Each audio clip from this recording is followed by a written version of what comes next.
वो चेहरे वो चेहरे न मेरे अपने हैं, न पराए हैं, न रिश्ते हैं वो दूर के। हर शाम मुझे कुछ चेहरे बस देखते हैं घूर के। भागती हुई भीड़ से, हारती हुई जंग लड़ते हुए, स्टेशन गली मोहल्लों के रास्ते से गुजरते हुए, और इन्हीं स्टेशन की सीढ़ियों से उतरते हुए किसी लाल नीले सफेद से पोस्टर पर मेरी नजर जाती है और बस जाते ही ठहर जाती है, जिस पे लिखी होती है कुछ बातें जिसे पढ़कर हैरान आंखें परेशान अक्ल होती है। किसी जाने पहचाने के जैसे उसमें शक्ल होती है। उम्र 10-12 साल, घुंघराले बाल, चेहरा जैसे किसी फरिश्ते का अक्स हो, या फिर मेरे वालिद जैसा नजर आने वाला बुजुर्ग जैसा शख्स हो। नीचे दर्ज होती है वो तारीख जिस दिन से उस चेहरे का ना कोई सुराख ना कोई पता होता है। ये उसकी कहानी है जो पिछले कुछ दिनों से, हफ्तों से, महीनों से लापता होता है। मैं घर से ऑफिस और ऑफिस से घर के सफरनामे को जब खत्म कर लेता हूँ, मैं इस उम्मीद से इन चेहरों को अपने जहन में दफन कर लेता हूँ कि न जाने कौन सी मंदिर की गली या दरगाह से गुजरते हुए, न जाने कौन से स्टेशन की सीढ़ियां उतरते हुए उस पोस्टर लगाने वाले की उम्मीद मिल जाए। शायद वो शर्मा जी, शायद वो शालिनी, शायद वो हमीद मिल जाए तो उन्हें इत्तला करूं, उन्हें बता दूं, उनकी दुनिया उन्हें वापस लौटा दूं। क्या है कि इस एहसास से रूबरू हो चुका हूं मैं। नहीं, मेरा कोई अपना खोया नहीं है, कुछ अपनों को हमेशा के लिए खो चुका हूं। और मुझे इस बात का सुकून तो था, वो कहाँ किस हाल में मालूम तो था। अब उनका सोचो जिनके कांधे पर जनाजा नहीं, उन्हें अपनों के लौटने का भी अंदाजा नहीं। वो हर सुबह बस एक सवाल लिए उठते हैं कि उनका खुदा उन्हें ये दिन दिखलाएगा क्या, जो गया या ले जाया गया वो लौट कर आएगा क्या। बात कुछ संगीन नहीं थी। शर्मा जी इवनिंग वॉक पर गए थे, याददाश्त कमजोर थी, गलियां जानते थे।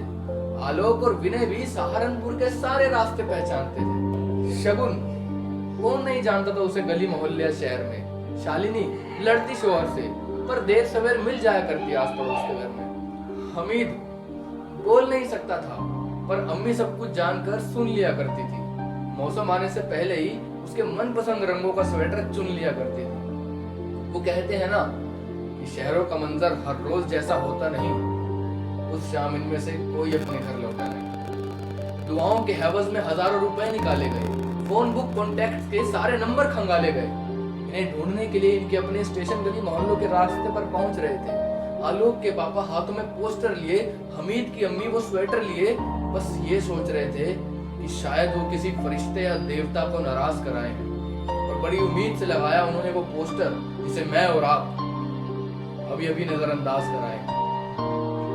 उस वक्त हम गुम रहते हैं, रहना भी चाहिए ना अपने कारोबार में। पर यकीन मानिए, सहारनपुर की गलियों से लेकर दिल्ली रोड तक होता है कोई उस फोन कॉल के इंतजार। काश कितनी खुशकिस्मत हमारी तकदीरें होती, काश के हमारे जहन में कैद वो ताक सारी तस्वीरें होती, तो शायद कचहरी के सिग्नल पर बैठा वो लड़का जो तुम्हें चाय और बिस्कुट के लिए सता रहा था, मंदिर के बाहर बैठा वो पागल सा शख्स जो हर दूसरे शख्स को अपना बता रहा था, स्टेशन के पास बैठा वो बुजुर्ग जो तुमसे अपना ही पता पूछ रहा था, या फिर तुम्हारे गांव वाली ट्रेन में वो बच्चा जो तुम्हारी सीटें पहुंच रहा था, और मंगलसूत्र पहने सूटकेस लिए वो लड़की न जाने कहां जाने की होड़ में, और वो छोटी सी मासूम सी प्यारी सी बच्ची जो अपने जैसे ना दिखने वाली माँ की गोद में।